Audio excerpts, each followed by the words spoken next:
Masa kampanye akan dimulai pada tanggal 28 dan sebelumnya ini KPU akan deklarasi kampanye pemilu damai. Dan kita akan melihat bagaimana suasana di KPU jelang deklarasi kampanye pemilu damai. Kita akan bergabung dengan koresponden CNN Indonesia Ausi Riondolu.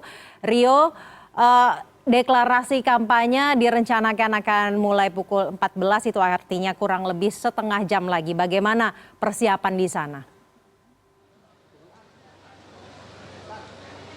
Iya, selamat siang Syaza. Memang benar sekali, satu hari jelang masa kampanye digelar oleh KPU mulai tanggal 28 November hingga 10 Februari 2024 yang total yang akan dijalankan selama 75 hari sesuai dengan PKPU nomor 15 tahun 2023 terkait dengan pengaturan masa kampanye Pilpres ataupun Pemilu 2024. Ini memang sebentar lagi akan digelar oleh KPU. Setelah tadi pagi kita juga sama-sama sudah menyaksikan bagaimana ketiga pasangan calon presiden dan wakil presiden ini sudah menandatangani komitmen bersama terkait dengan menjalankan kampanye ataupun Pemilu Damai 2024 ini, yang memang tadi pagi dihasilkan ada 4 poin yang memang disepakati bersama antara Bawaslu dan juga para pasangan calon yang akan mengikuti kampanye dalam Pilpres 2024 yang akan datang. Saya akan sedikit tunjukkan kepada Anda bagaimana situasi yang ada di gedung KPU dari sejak pada siang hari tadi. Memang sudah dilaksanakan gladi resik dan ini sudah ada sejumlah pihak yang diundang oleh KPU karena memang ini berbeda dengan tahapan-tahapan yang sudah digelar KPU sebelumnya, bagaimana turut mengundang massa ataupun relawan ataupun simpatisan dan juga tim ses begitu. Namun dalam agenda deklarasi kampanye pemilu damai pada 27 November ini, KPU hanya mengundang pasangan calon dari ketiga pasangan calon dari level Pilpres dan juga pimpinan dari partai politik.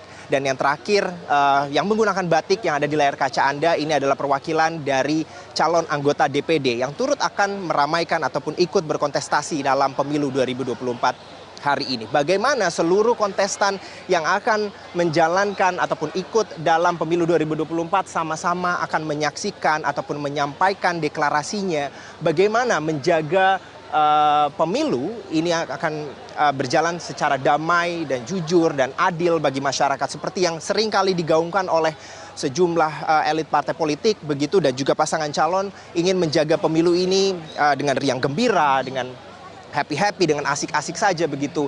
Bagaimana ini menjadi seremoni yang harus diimplementasikan dalam kampanye konkret yang akan dilaksanakan oleh para peserta pemilu. Dari informasi yang sudah kami himpun, memang dari pasangan calon baik dari Anies Baswedan dan juga Mohaimin Iskandar, lalu kemudian Prabowo Subianto dan juga Gibran Rakabuming Raka, dan yang terakhir Ganjar Pranowo dan juga Mahfud MD, ketiga pasangan calon akan hadir dalam agenda deklarasi kampanye pemilu damai ini yang mana akan dilaksanakan pada pukul 14 siang waktu Indonesia Barat hingga pukul 17.30 waktu Indonesia Barat. Kita ingat bagaimana agenda deklarasi kampanye pemilu damai ini merupakan agenda rutin yang memang digelar oleh KPU setiap kali akan memasuki masa kampanye. Kita ingat pada 2019 yang lalu bagaimana KPU sudah menggelar agenda yang sama di kawasan Monas begitu. Pada saat itu diikuti oleh pimpinan partai politik, lalu kemudian pasangan calon dari Jokowi Maruf Amin dan juga Prabowo Subianto dan juga Sandiaga Uno pada saat itu.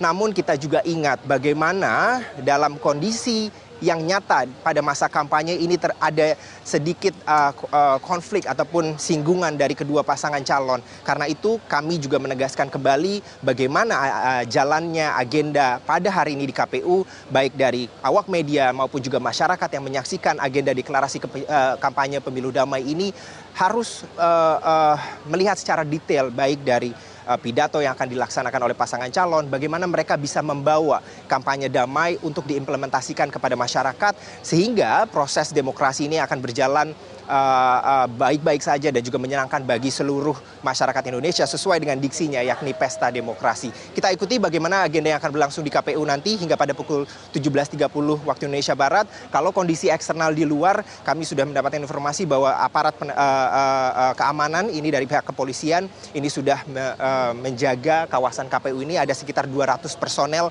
yang disiagakan begitu. Baik juga adanya sedikit rekayasa lalu lintas yang sudah dilakukan sejak pada pukul 12 siang waktu Indonesia Barat hingga pukul 6 sore nanti begitu. Ada sedikit rekayasa lalu lintas di depan gedung KPU sehingga masyarakat yang ingin melewati kawasan gedung KPU ini untuk terus melihat update terkini karena memang ada sedikit rekayasa lalu lintas yang dilakukan oleh pihak Dishub DKI Jakarta hingga pada pukul 6 sore waktu Indonesia Barat. Syaza.